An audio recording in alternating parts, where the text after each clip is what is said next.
नमस्कार सभी को। तो इस वर्ष दूसरी पुस्तक जो मैंने पढ़ी उसका नाम है परख। ये जैनेंद्र द्वारा लिखित एक उपन्यास है। जैनेंद्र अक्सर स्त्री विमर्श पर बहुत ही भावपूर्ण लेखन के लिए जाने जाते हैं। भावपूर्ण से अधिक बहुत ही इनके पात्रों में बहुत अधिक आत्मीयता होती है और स्त्री विमर्श, स्त्री चिंतन पर जो ये उपन्यास लिखते हैं उनमें कहीं भी कोई बेईमानी नज़र नहीं आती है। खैर, जैनेंद्र ने भाषा में प्रयोग की बात इसके प्राक कथन में की है। तो भाषा पर मुझे कुछ कहना था। मुझे कॉलेज के दिनों की याद आ रही है कि वहाँ भाषा के बीच बहुत मुठभेड़ था। हम कुछ लोग थे जो साहित्य से जुड़े हुए लोग थे, जो साहित्य पढ़ते थे, समझने की कोशिश करते थे। उनके बीच अंग्रेजी और हिंदी के तहत एक लड़ाई छिड़ी रहती थी।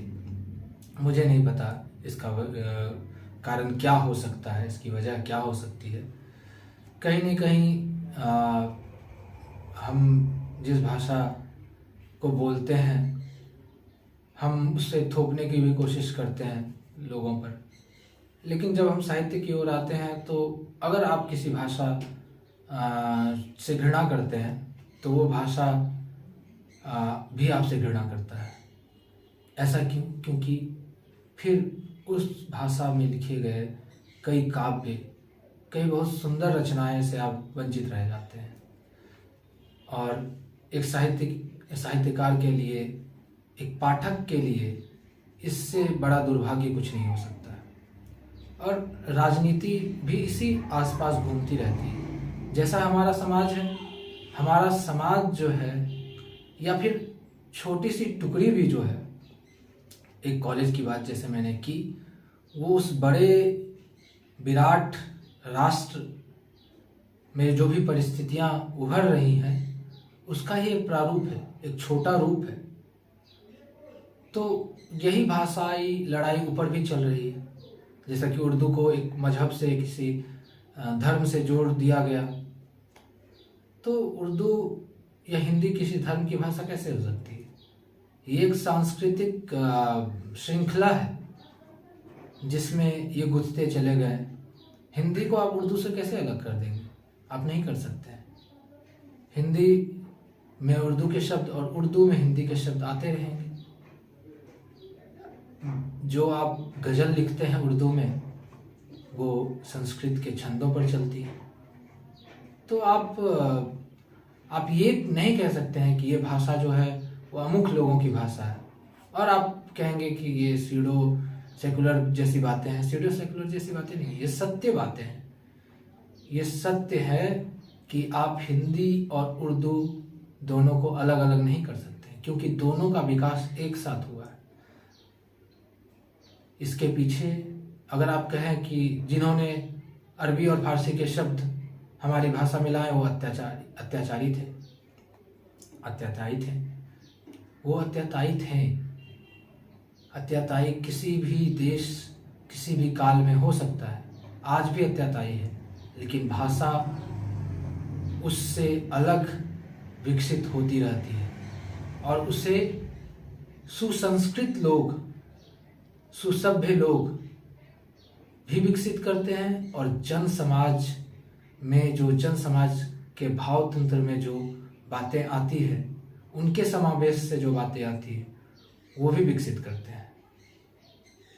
तो ऐसा नहीं है कि बिहार में मैथिली बोलने वाले लोग में मुसलमान जो है वो मैथिली नहीं बोलेंगे और हिंदू जो है वो मैथिली बोलेंगे, ऐसा नहीं है। ये बहुत ही ओछा और बहुत ही घटिया राजनीति जिसे कह सकते हैं वो किया जा रहा है देश में। हमेशा किया जाता रहा है। राजनीति का यही प्रारूप होता है। खैर, मैं दिनांक और वर्ष की बात इसीलिए कर रहा था क्योंकि रचनाकार का कर्तव्य है कि वो अपने समय को आंके और समय को अंकित करे। और ऐसा ही एक रचनाकार जैनेंद्र बहुत ही चेतस रचनाकार, कहते हैं कि स्त्री विमर्श पर अगर कोई लिखे तो स्त्री ही हो, दलित विमर्श पर कोई लिखे तो वो दलित ही हो। निराला पर अक्सर कहा जाता है कि निराला दलित विमर्श पर बहुत सारी रचनाएं हैं उनकी, लेकिन कई आलोचक उसे नहीं मानते हैं दलित विमर्श का लेखन। तो ये आलोचक के भीतर जो एक विष ग्रंथि है, जहर की ग्रंथि है, वो उसे निकाल कर फेंके। वो अपने पंथी होने से जो ग्रंथि उनमें पैदा हो गई उसे निकाल कर फेंके। तो व्यक्ति का विकास और व्यक्ति के चेतना का विकास, व्यक्ति के आत्म का विकास सारे धर्म, मजहब और सारे मानक से परे होता है। ऐसा ही एक व्यक्ति जैनेंद्र जब स्त्री विमर्श पर एक उपन्यास लिखता है जिसका कि नाम है परख, और उस उपन्यास का मुख्य पात्र कौन है? कट्टो, एक गवई लड़की जो कि एक बाल विधवा है। आप बाल विधवा और गवई लड़की के आसपास क्या कहानियां सुन सकते हैं? क्या प्रेम की कहानियां सुन सकते हैं? आप कहेंगे वही चूल्हा चौका,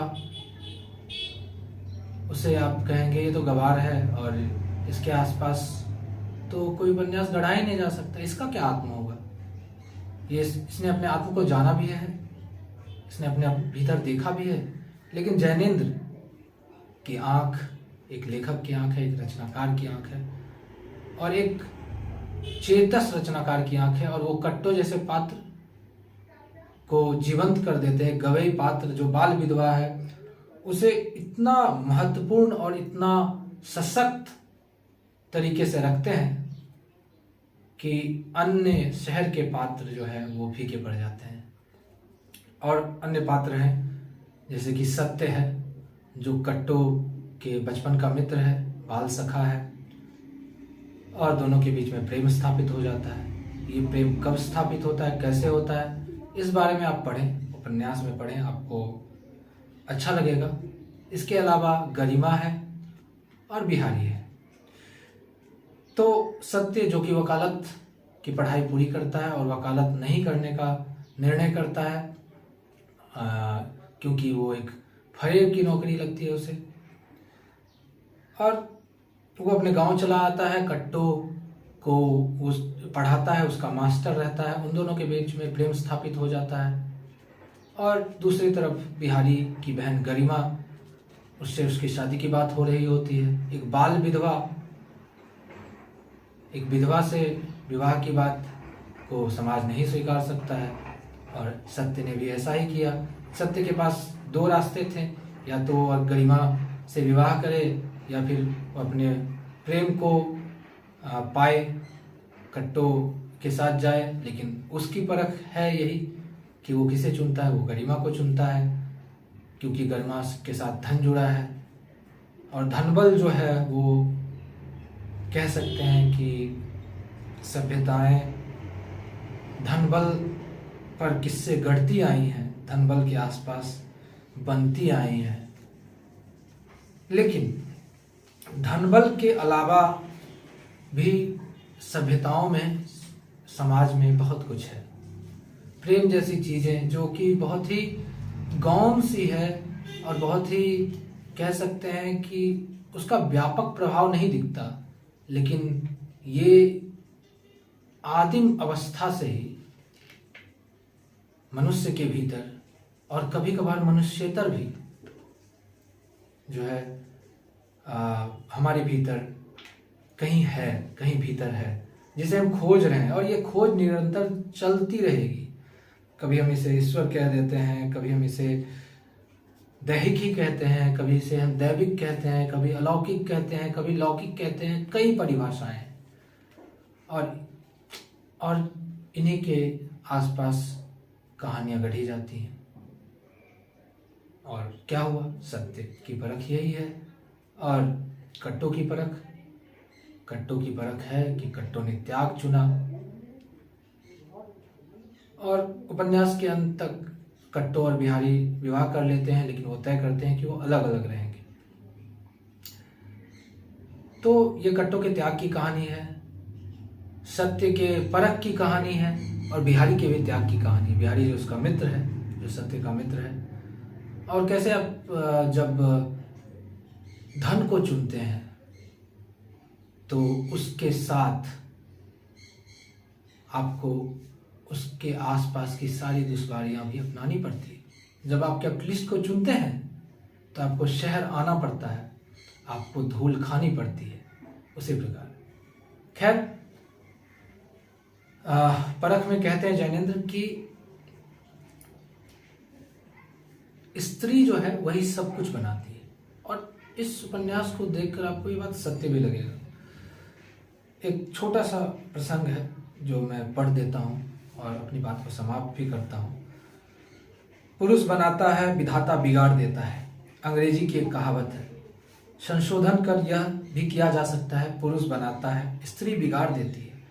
तब भी कहावत में कम तथ्य या कम रस नहीं रहता। बात वास्तव में यह है कि पुरुष कम बनाता या कम बिगाड़ता है। नहीं, पुरुष कुछ नहीं बनाता बिगाड़ता। जो कुछ बनाती और बिगाड़ती है स्त्री ही। स्त्री ही व्यक्ति को बनाती है, घर को, कुटुंब को बनाती है, जाति और देश को भी मैं कहता हूँ स्त्री ही बनाती है। फिर उन्हें बिगाड़ती भी वही है। हर्ष भी वही है और विमर्श भी वही, ठहराव भी और उजाड़ भी, दूध भी और खून भी, रोटी भी, स्कीमें भी और फिर आपकी मरम्मत और श्रेष्ठता भी। सब कुछ स्त्री ही बनाती है। धर्म स्त्री पर टिका है, सभ्यता स्त्री पर निर्भर है और फैशन की जड़ भी वही है। बात क्यों बढ़ाओ, एक शब्द में कहो, दुनिया स्त्री पर टिकी है। जो आंखों से देखते हैं चुपचाप इस तथ्य को स्वीकार कर दुब के बैठे रहते, ज्यादा चू नहीं करते। जिनकी आंखें ही नहीं, वे माने या ना माने हमारी वजह से। तो जैनेंद्र का कथन पूर्णतः सत्य है। आप बहुत गहनता से अगर चिंतन करें तो इस समाज को, इस सभ्यता को, इस धर्म, मजहब, हर कुछ को स्त्री ही बनाती है। और अगर वो कड़ी टूटी तो समाज बिखर जाता है। हम इतिहास में ये देखते आए हैं और ऐसे ही सत्य बिखर गया। सत्य जो पात्र है वो बिखर जाता है और अंत में कट्टो जो है उसे सहारा देती है। बिहारी जो उसका मित्र है वो उसे सहारा देता है और यही अंत में निष्कर्ष निकलता है कि सत्य की परख जो थी कमजोर थी और कट्टो की परख जो थी वो पैनी थी। इस उपन्यास को पढ़ें। आपको मेरा ये कथन, मेरे द्वारा ये समीक्षा जो है की गई जो वो कैसी लगी आप अवश्य बताएं। हालांकि मैं कोई व्याकरणविद या साहित्यविद नहीं हूँ, मैं बहुत ही अपरिपक्व हूँ। मैं किसी भी तरह की समीक्षा या टिप्पणी करने के लिए मैं एक पाठक हूँ और मैं चाहता हूँ कि आप इसे एक पाठक की दृष्टि से बस समझें। बहुत ही अपरिपक्व, बहुत ही असभ्य, बहुत ही असंस्कृत शब्दों में मैंने सब कुछ कहा है। तो जब कोई पाठक होता है वो ऐसा ही होता है, वो बहुत अधिक सुव्यवस्थित और सुसभ्य नहीं होता है। तो यह पाठक की दृष्टि है, आप इसे अवश्य पढ़ें, पढ़ना चाहिए और बहुत सुंदर ये उपन्यास है। आगे मैं जैनेंद्र को पढ़ूंगा तो आप तक लाऊंगा एक उपन्यास जो मैंने तय कर रखा है, सुजाता, जो मैंने पढ़ने की सोची है।